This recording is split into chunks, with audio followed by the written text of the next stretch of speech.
আমি তার দুঃস্বপ্ন, আমি একজন মুসলিম, একজন অভিবাসী, একজন প্রগতিশীল এবং আমি লড়ছি।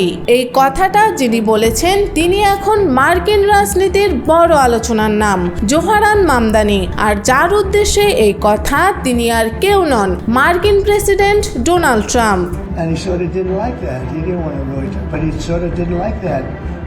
নিউ ইয়র্ক সিটির মেয়র পদের সম্ভাব্য প্রার্থী হিসেবে উত্থান ঘটেছে মামদানির। এই উত্থান কেবল একটি রাজনৈতিক ঘটনা নয়, বরং এক আদর্শিক সংঘাতের প্রতীক, যেখানে একদিকে ট্রাম্পের ধনী শ্বেতাঙ্গ কট্টরপন্থী রাজনীতির প্রতিচ্ছবি, অন্যদিকে মামদানি হচ্ছেন অভিবাসী মুসলিম মধ্যবিত্ত প্রগতিশীল তরুণদের কণ্ঠস্বর।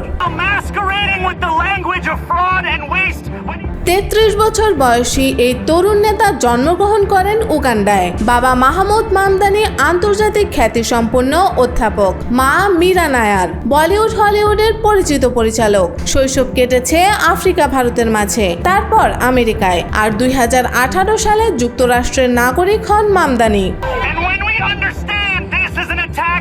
মামদানি আজ নিউ ইয়র্ক টেস্ট অ্যাসেম্বলির সদস্য। বছরে বেতন পান $1,42,000। এই সামান্য থেকে তিনি গড়ে তুলেছেন এক বিপ্লবী অবস্থান। তার রাজনৈতিক দর্শন বলছে বাড়ি ভাড়া নিয়ন্ত্রণ করতে হবে, গণপরিবহন করতে হবে ফ্রি, ধনীদের উপর বাড়াতে হবে কর এবং সমাজকে বানাতে হবে আরও অন্তর্ভুক্তিমূলক, বৈচিত্র্যময় এবং ন্যায়ের ভিত্তিতে গড়া।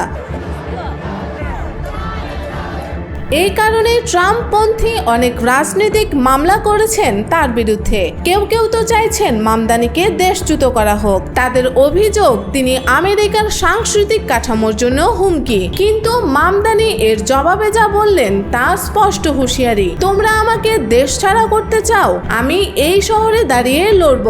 এই শহর আমার, এই দেশও আমার। ট্রাম্প যেখানে ছিল দেয়াল তুলে অভিবাসী ঠেকানোর পক্ষে, মামদানি বলছেন আমরা এই শহরের রক্ত, আমাদের বাদ দিলে আমেরিকা ফাঁকা হয়ে যাবে। এই ভাষ্য এখন কেবল নিউ ইয়র্ক নয়, আমেরিকার অনেক তরুণ প্রগতিশীল মানুষের হৃদয়ে গেঁথে গেছে।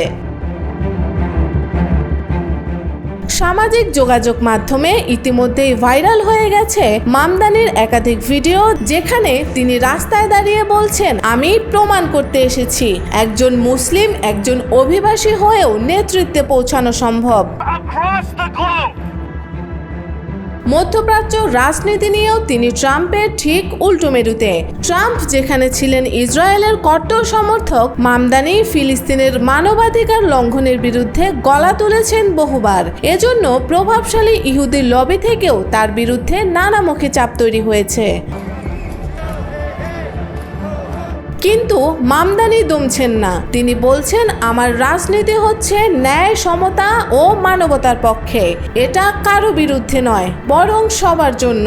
আর এই দৃষ্টিভঙ্গি আজ তাকে করে তুলেছে যুক্তরাষ্ট্রের ভবিষ্যৎ নেতৃত্বের অন্যতম প্রতীক। ট্রাম্পের দৃষ্টিতে এই উত্থান উদ্বেগজনক, কারণ মামদানি সেই প্রজন্মের প্রতিনিধি যারা কর্পোরেট রাজনীতি মানে না, যারা ঘরে ঘরে গিয়ে ভোট চায়, যারা গণ আন্দোলন চেনে এবং সংখ্যালঘুদের সামনে এগিয়ে রাখে। নিউ ইয়র্কে এমন অনেকেই মনে করছেন 2025 বা 2029 সালের মধ্যে মামদানি মেয়র হবেন। কেউ বলছেন তিনি হবেন যুক্তরাষ্ট্রের প্রথম মুসলিম গভর্নর। আর এই সম্ভাবনাই ট্রাম্পের জন্য হয়ে উঠেছে এক নতুন রাজনৈতিক দুঃস্বপ্ন। সবশেষে এই লড়াই কেবল দুই প্রজন্মের দুটি আদর্শের মধ্যে নয়, এটি এক প্রশ্নের মুখোমুখি দাঁড় করিয়েছে পুরো আমেরিকাকে। এই দেশের ভবিষ্যৎ কি থাকবে ট্রাম্পের দেয়ালের ভেতর, নাকি মামদানির সেতুর উপর?